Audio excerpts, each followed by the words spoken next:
औज़ुबिल्लाहिमिनश्शैतानिर्रजीम बिस्मिल्लाहिर्रहमानिर्रहीम। हम्द सना अल्लाह रब्बुल इज़्ज़त की बारगाह में कि जो हर लिहाज से लायक हम्द सना ज़ात है, और दुरूद सलाम अल्लाह रब्बुल इज़्ज़त के उन बरगुज़ीदा बंदों पर के जिनके तुफ़ैल इंसान को अल्लाह रब्बुल इज़्ज़त की तरफ से आग की हिदायत नसीब हुई।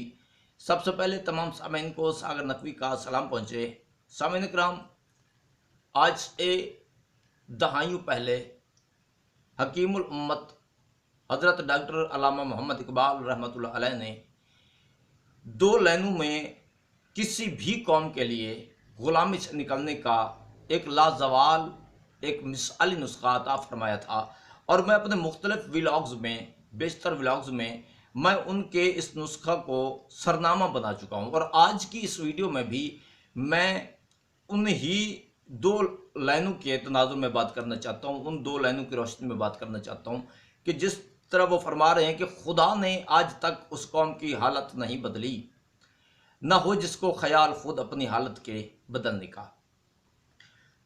तो जब भी ये शेर में पढ़ता हूँ ना, तो मेरे जहन में वही कौम आ जाती है कि जिसकी हौसला अफजाई के लिए, जिसके लिए उन्होंने ये फार्मूला अता फरमाया था। जो कौम उस वक़्त अंग्रेज़ों की ग़ुलाम थी, अंग्रेज़ों की ग़ुलामी में फंसी हुई थी, उसके लिए आज से 70-75 साल पहले हकीमुल उम्मत ने यह कीमती फार्मूला अता फरमाया था।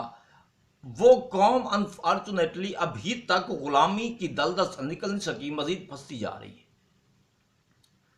और गौर नहीं किया जा रहा कि आखिर हमसे ऐसा क्या हो रहा है, हम ऐसा क्या किए जा रहे हैं कि जिसकी वजह से मुसलसल ग़ुलामी ही हमारा मुकद्दर, और नस्लों से मुसलसल ग़ुलामी मुकद्दर चली आ रही है, ग़ुलामी से जान नहीं छूट रही।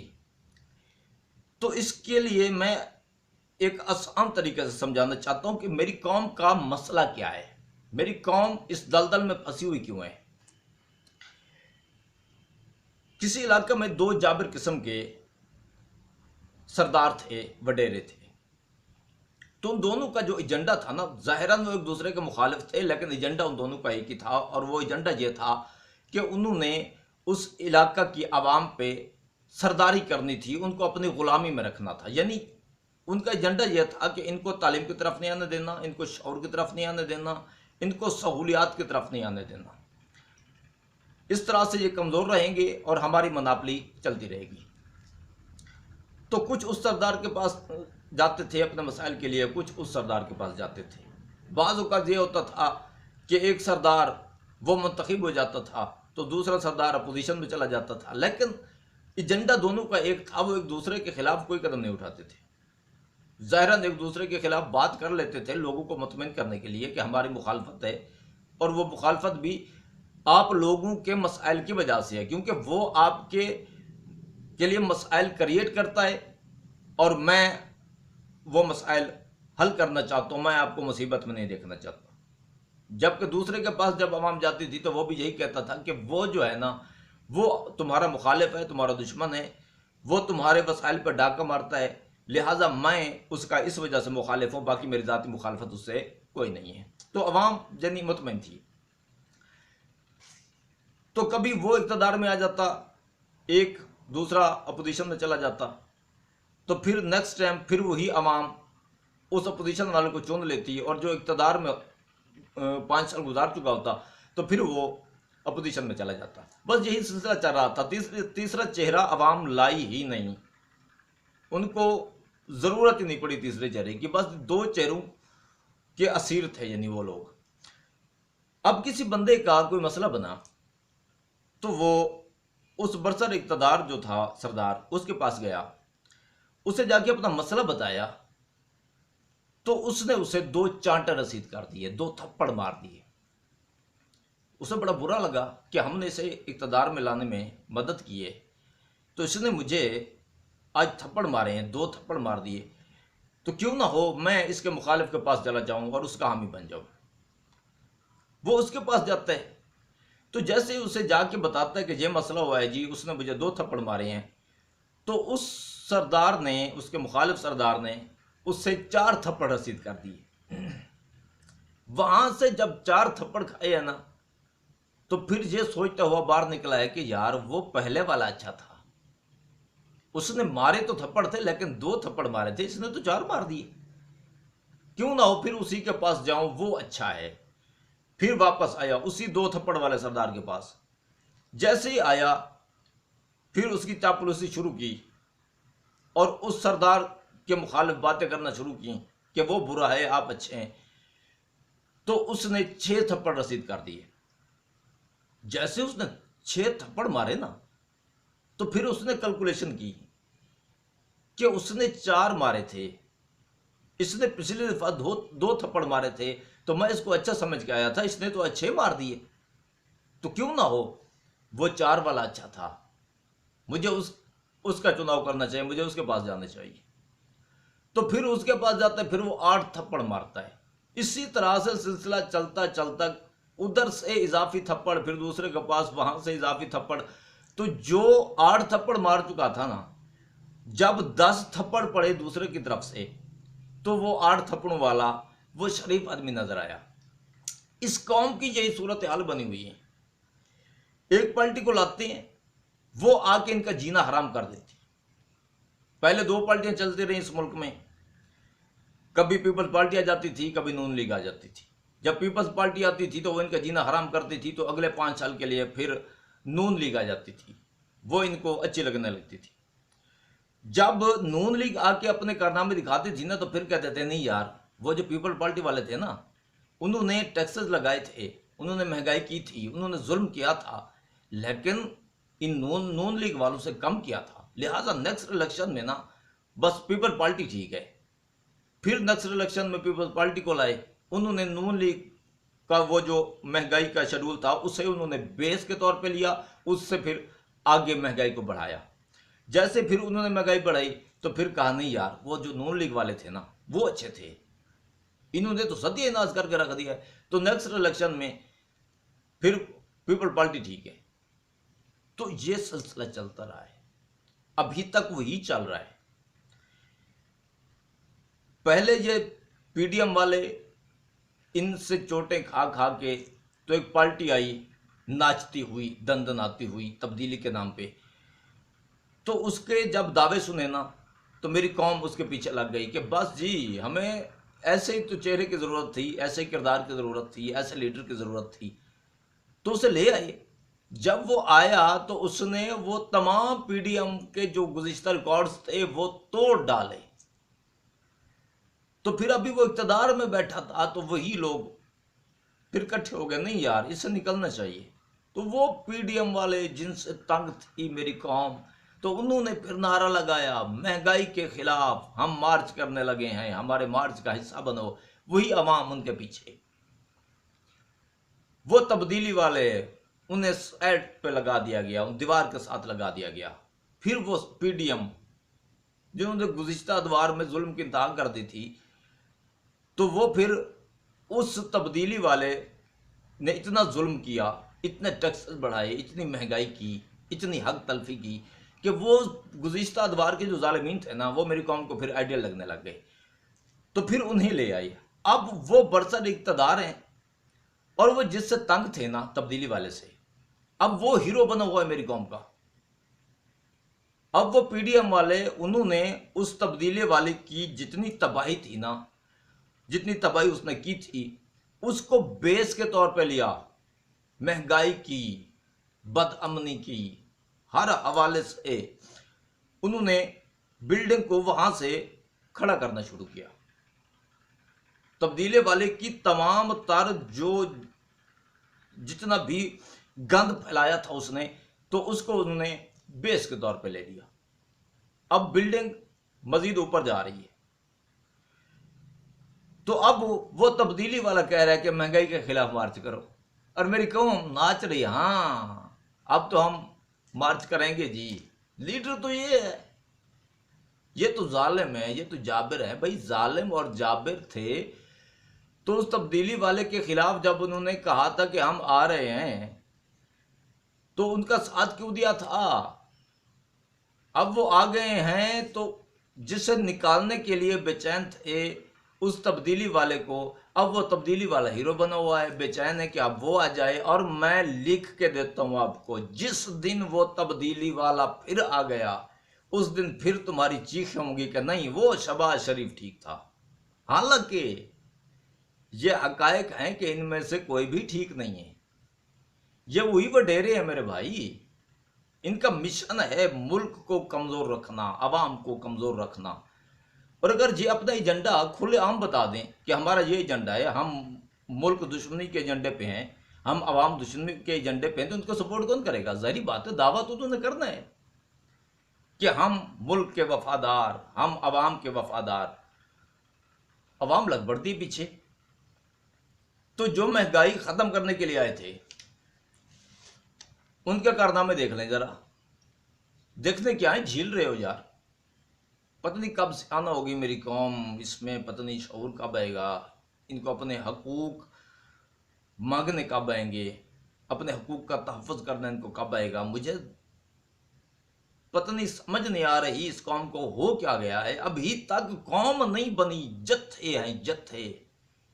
कोई किसी के पीछे, कोई किसी के पीछे, कोई किसी के पीछे। यार कौम बन जाओ खुदा के लिए। इससे ज्यादा तबाही क्या होगी? तुम्हारे मुंह तक से निवाला छीन लिया गया, तुम्हारे बच्चों का रिज्क तक लूट लिया गया। अब इस टाइम में देख लें,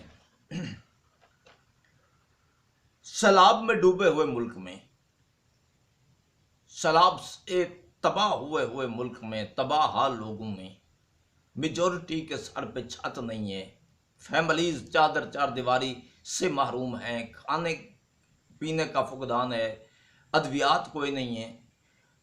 तो ये तो है उनकी हालत के जो सैलाब से डायरेक्टली मुतासर हुए। जहां सैलाब नहीं आया, जिनके सरों पे छत है भी, तो उन तक भी सैलाब की जो तबाहकारी है ना वो बराबर पहुंचे मेरे भाई।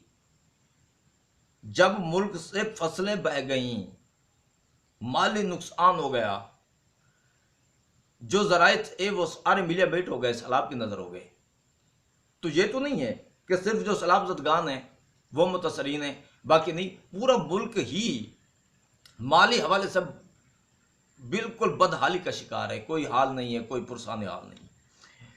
तो ऐसे टाइम में आलमी मंडी में पेट्रोलियम जैसी बुनियादी चीजें, जिन पे हर चीज का रेट बेस करता है, आलमी मंडी में पेट्रोलियम मसनूआत की कीमत में 3 मरतबा कमी आ चुकी है, लेकिन इन लोगों ने इजाफा कर दिया है।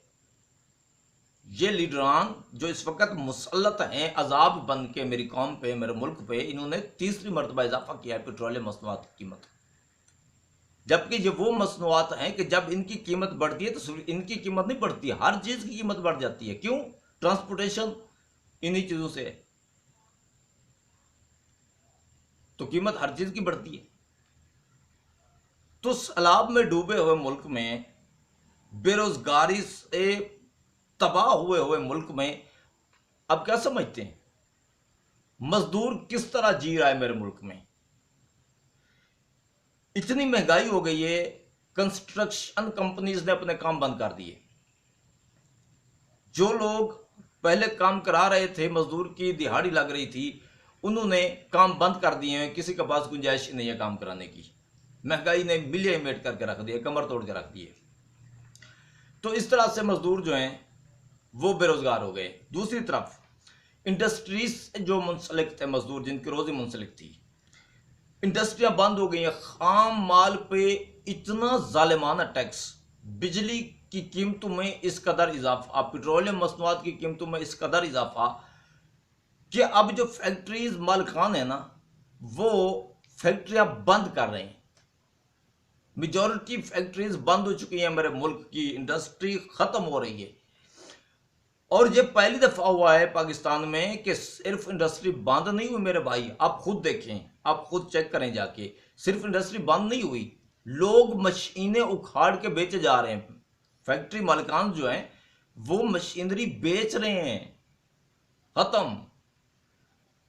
तो ऐसे हालात में मजदूर कैसे जिए? महंगाई कहां से कहां तक पहुंच गई, लेकिन अभी तक बेदर्दी से टैक्सेस में इजाफा, मुख्तलिफ अशिया की कीमतों में इजाफा, पेट्रोलियम मसनूआत जैसी बुनियादी चीजें। अब यही से आप देख लें, इस टाइम में जब कौम को हर तरह से रिलीफ चाहिए, इन लोगों की दोगली पॉलिसी और मुनाफिकत का अंदाजा आप कर लें कि वजीर आजम पाकिस्तान, नाम नेहाद वजीर आजम कहूंगा मैं, कौम के लीडर्स नहीं होते इस तरह के लोग, न्यूयॉर्क तक पहुंचा हुआ है ये बंदा कि मेरी कौम की मदद करो। कौम की मदद के जज्बे से अगर तुम वहां गए हो तो तुम कौम के लिए कौन सा अच्छा सोच रहे हो? तुम तो IMF के तलवे चाटने पे लगे हुए वजीर आजम साहब। वहां से जिस तरह की हिदायत आ रही हैं, आप अपनी कौम की मुश्किलात को मजीद बढ़ाने पे तुले हुए हैं, बढ़ाए जा रहे हैं, बल्कि रिलीफ आप कहीं से नहीं ले रहे हो। बाकी दुनिया में आप भाग रहे हैं कि मेरी कौम की मदद करें, मेरे मुल्क की मदद करें, और कितना लूटोगे यार कौम के नाम पे। कौम को इतना मकरूज कर दिया है कि अब हमारे मुल्क में जो फैसले हैं वो IMF कर रहा है।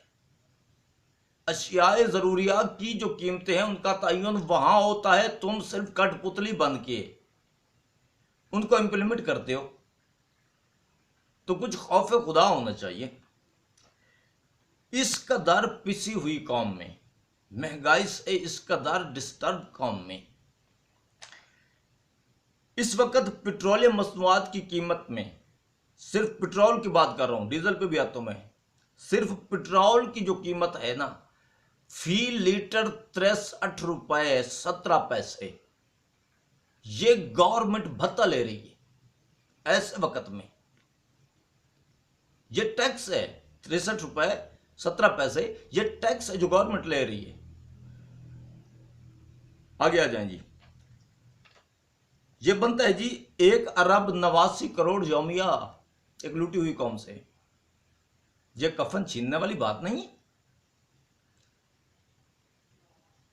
कौम को माली हिसाब में मुर्दा करके अब कफन लूट रहे हो जालिमो। एक लूटी हुई कौम से 1 अरब 56 करोड़ रुपए, 1 अरब 89 करोड़ रुपए यौमिया सिर्फ एक चीज पर टैक्स लिया जा रहा है कौम से, और वो पेट्रोल है।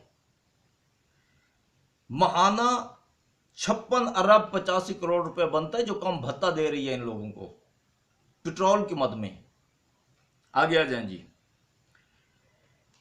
डीजल की मद में 21 रुपए 6 पैसे, ये टैक्स है मुहिब वतन लीडरान की तरफ से, मुहिब वतन हुकूमत की तरफ से। अवाम को महंगाई से बचाने के लिए जो दावा करके आए थे अवाम को रिलीफ का, ये उनकी तरफ से है। 21 रुपए 6 पैसे ये डीजल पे इजाफे लिया जा रहा है। और हाई स्पीड डीजल की मद में यौमिया 63 करोड़ रुपए, यौमिया 63 करोड़ रुपए इस कौम की जेब से निकाले जा रहे हैं। आगे आ जाएं।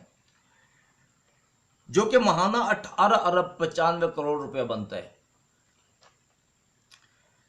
आलमी मंडी में जितनी कमी हुई है ना पेट्रोलियम मसनूआत की कीमत में, असूलन पाकिस्तान में 10 रुपए फी लीटर पेट्रोल की कीमत में कमी आनी चाहिए, 4 रुपए हाई स्पीड डीजल की कीमत में कमी आनी चाहिए। लेकिन यहां मुसलसल भत्ता लिया जा रहा है सैलाब जदगान से, सैलाब में डूबी हुई कौम से। और दूसरी तरफ हमारे खान साहब, उन्होंने एहतजाज की कॉल दे दी है। और जो कॉल देते हुए उन्होंने ये नहीं सोचा कि वो किस कौम को एहतजाज की कॉल दे रहे हैं, महंगाई के खिलाफ, कि निकलो और एहतजाज करो। अब मेजोरिटी के सर पे छत नहीं है, फैमिलीज चादर और चार दीवारी से महरूम हैं, खाने पीने की कोई चीज़ बच्चों के लिए ख़ानदान के लिए है नहीं, बीमारियां फूटी हुई हैं, अद्वियात का फुकदान है, अद्वियात है नहीं। जिन लोगों के सर पे छत है उनके चूल्हे ठंडे पड़े हुए हैं, और खान सब पर मारे कि निकलो। जाहिरन है कि महंगाई के खिलाफ निकलो, असल में क्या है मेरी कुर्सी के लिए निकलो। तो जिनकी फैमिलीज चादर चार दीवारी से महरूम है वो कहां छोड़े अपनी फैमिलीज को और आपके साथ एहतजाज में शामिल हूं। जिनके चूल्हे ठंडे पड़े हुए हैं वो बच्चों को भूखा प्यासा छोड़ के आपके साथ एहतजाज में कैसे शामिल हूं खान जी। ये भेड़ बकरियों का रेवड़ नहीं है कि जिधर दिल करे उधर हाँक के ले जाओ। हाँ, भेड़ बकरियों के रेवड़ बांध जरूर गई है ये कौम, लेकिन कुछ खुदा का खौफ कर लो, उसकी लाठी भी आवाज है। मुसलसल सियासत, मुसलसल सियासत। मुल्क का दिवालिया निकाल के रख दिया। आप लोगों की कुर्सी कुर्सी वाला जो खेल है ना, वो खत्म नहीं हो रहा। तो पीडीएम वालों को मैं खबरदार करना चाहता हूं कि ये जो तुम्हारे इक़्तिदार चल रहा है ना,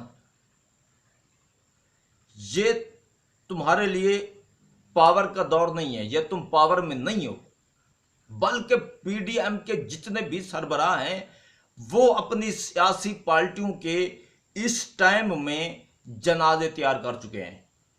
ये जनाजों की, अपनी सियासी पार्टियों की के जनाजों की तैयारी का टाइम है और तुम जनाजे तैयार कर रहे हो, और इनकी तदफीन इलेक्शन वाले दिन हो जाएगी। अवाम नफरत कर चुकी है तुम लोगों से, लानत भेज चुकी है ऐसी सियासी पार्टियों पे जिन्होंने अवाम का जीना तक हराम कर दिया हुआ है। और ये जनाजे अपनी पार्टियों के तुम लोगों ने खुद तैयार किए हैं। इलेक्शन वाले दिन तदफीन हो जाएगी इन सियासी पार्टियों की। ये सियासी पार्टियां दफन हो जाएंगी हमेशा के लिए, और इंशाअल्लाह आइंदा के लिए इनका नाम नहीं बचेगा। इनके जनाजे खुद अपने हाथों से तैयार कर रहे हो। जिन पार्टियों को बनाने में, स्टेबल करने में तुम्हारे अजदाद ने, तुम लोगों ने एक वक्त दिया है, मेहनत की है, अपने हाथों से अवाम के दिल में इन सियासी पार्टियों के जनाजे तैयार कर चुके हो। अवाम इनको दफन करेगी इलेक्शन वाले दिन। आगे आगे खान साहब, आपको भी मैं बता दूं, पता नहीं इलेक्शन कब होगा। अब मैं सारी सियासी पार्टियों से मुखातिब हूं, बशमूल पीटीआई। पता नहीं इलेक्शन कब हो, कितना अरसा अभी बाकी है। मैं आज की बात कर रहा हूं, आज तक जितना जुल्म हो चुका है अवाम पे, जितनी हक तलफी हो चुकी है अवाम की, जितने बुनियादी जरूरियात पर डाका डाला जा चुका है अवाम के, अब यकीन करें एक वक्त का खाना पूरा करना किसी इंसान के लिए, अपनी फैमिली का, बहुत मुश्किल है। और अभी इलेक्शन में पता नहीं कितना वक्त रहता है। तो मुझे ये खदशा है कि अब आने वाले टाइम में मजीद तुम लोग कितना काम खराब कर चुको इलेक्शन तक, कि इलेक्शन वाले दिन, ये ध्यान में रखिएगा, इसके 98% चांसेस हैं इलेक्शन वाले दिन ये अवाम अपने बच्चों के एक दिन का खाना पूरा करने के लिए जतन कर रही हो, यह हो सकता है। और इलेक्शन ऑफिस और पोलिंग स्टेशन थूकने भी कोई ना आए। हालात जितने कर चुके हो, ये मैं अब तक की बात कर रहा हूं, तो इलेक्शन आने तक पता नहीं कहां तक ले जाओ महंगाई, और कितने हकूक लूट लो आवाम के। तो ये 98% यकीनी है, नजर आ रहा है कि पोलिंग वाले दिन पोलिंग स्टेशन वीरान रहेंगे, लोग अपने बच्चों का खाना पूरा करने के लिए जतन कर रहे होंगे, मेहनत में लगे होंगे। पोलिंग स्टेशन आने के लिए किसी के पास वक्त भी नहीं होगा। तो बेहतर है अपना किबला दुरुस्त कर लो और अल्लाह रब्बुल इज्जत से माफी मांग लो। बहुत जुल्म कर चुके हैं, और अवाम से गुजारिश करना चाहता हूं आखिर में कि रिसालत मुआब सल्लल्लाहु अलैहि वसल्लम का फरमान है कि जुल्म का साथ देना, जालिम के साथ उसके जुल्म में बराबर का शरीक होना है, और जुल्म पे खामोश रहना यह भी जालिम के साथ उसके जुल्म में बराबर का शरीक होना है। तो मेरे मुल्क में अनफॉर्चुनेटली ये दो काम मेरे मुल्क की आवाम मुसलसल कर रही है। जुल्म करने वालों के हामी भी बने हुए हैं और जुल्म पे खामोश भी हैं। तो फिर आप कैसे उम्मीद रखते हैं कि अल्लाह रब्बुल इज्जत की तरफ से तुम पे रहमत की जाए? जालिमीन का साथ एक तरफ से नहीं, दो तरफ से देखे तो तुम जालिम बने हुए हो, तो जालिम पे अल्लाह रब्बुल इज्जत की तरफ से कब रहमत आती? तो खुदारा अपना किबला दुरुस्त करें। आपके जुमला मसाइल का जो हल है ना, वो सिर्फ इस चीज से हो सकता है कि बाइकआउट सियासत का नारा लगा दें। सबको देख चुके हैं, सबको आजमा चुके हैं, जितनी सियासी पार्टीज है सबको देख चुके हैं, सबके जुल्म सह चुके हैं, सबके झूठ देख चुके हैं, काज़िबीन को एंड तक देख लिया, जालिमीन को एंड तक देख लिया। और क्या आजमाइश करनी है इन लोगों की? आप सिर्फ नारा लगा दें बाइकआउट सियासत। मैं आपको यकीन के साथ कह सकता हूं यही लोग माथे रगड़ेंगे आपकी जूतियों पे। क्यों? आप लोगों से ही ये लोग पावर में हैं। अगर आप लोग अपना आप दिखाना शुरू कर देना, अपने हकूक मांगो, अपने मुल्क की सलामती के लिए शराइत रख दो कि हमें हमारा मुल्क सलामत चाहिए, मजबूत चाहिए, हमें हमारे हकूक चाहिए, जो देगा उसको सपोर्ट करेंगे, जो अपने वादा से फिरेगा उसके खिलाफ अगले दिन हम तहरीक चलाएंगे और उसे ज्यादा देर फिर इक़्तिदार में रहना नसीब नहीं होगा। कुछ तो मनवाओ, कुछ तो कदम बढ़ाओ यार, अपना वजूद तो साबित करो कि हम हैं। तब इन लोगों को एहसास होगा ना कि ये भी इंसान हैं जिन पर जुल्म कर रहे हैं। रिसालत मुआब सल्लल्लाहु अलैहि वसल्लम के फरमान पे मैं इख्तिताम करना चाह रहा हूं, वीडियो काफी लंबी हो गई है। रिसालत मुआब सल्लल्लाहु अलैहि वसल्लम का फरमान आलिशान है कि जो चीज अपने लिए नापसंद करते वो अपने भाई के लिए भी पसंद मत करना। तो ये लोग आसाइशात की जिंदगी अपने लिए पसंद करते हैं, अवाम के लिए बुनियादी जरूरियात तक का फुकदान पैदा कर देते हैं, अपने लिए अमन पसंद करते हैं, खुद अमन में रहना पसंद करते हैं। बुलेट प्रूफ गाड़ियां इनको चाहिए, मुहाफिज़ इनको चाहिए, महफूज रिहाइश इनको चाहिए, महफूज सफर इनको चाहिए, और अवाम के लिए बुनियादी जरूरियात तक का फुकदान। महंगाई इस कदर बढ़ा दी गई कि गरीब की पहुंच से एक वक्त का खाना दूर हो गया। हजरत मौला अली अलैहिस्सलाम का फरमान है कि जहां रोटी इंसान की पहुंच से दूर हो जाएगी ना, वहां दो चीजें सस्ती हो जाएंगी, मर्द का सर, औरत की इज्जत। तो जहां महंगाई बढ़ जाए वहां अमन कब रहता है? खुद के लिए अमन पसंद करते हैं, अवाम के लिए मुसलसल इस तरह के हालात पैदा कर रहे हैं कि बदअमनी फैले। अपने लिए आसाइशात चाहिए, अवाम के लिए बुनियादी जरूरियात तक का फुकदान, उनके बुनियादी जरूरियात पे भी डाका। तो इससे तो साबित ये हो रहा है लीडर का तो जीना मरना अवाम के साथ होता है, लीडर की तो इज्जत वैल्यू ही और होती है। तो ये तो लीडर तो कुजा, ये तो अवाम को अपना भाई तक नहीं समझते। और यहां भाई से क्या मुराद है? यहां भाई से मुराद है मेरे भाई इंसान, इंसान भाई। यानी ये वो जालिमीन है कि जो अवाम को इंसान भी नहीं समझते। तो उनकी फिर पूजा पाठ और उनको मजीद मजबूत करना मेरे भाई मेरी समझ में नहीं आ रहा। अपने वतन की कदर करें, अपने हंसते बसते घरों की कदर करें और जालिमीन का बाइकाट करें। खुदा मेरे वतन को सलामत रखे, खुदा आपको आबाद रखे, नस्लों समेत आबाद रहें। फी अमानिल्लाह। पाक आर्मी जिंदाबाद, पाकिस्तान पाइंदाबाद। अल्लाह हाफिज।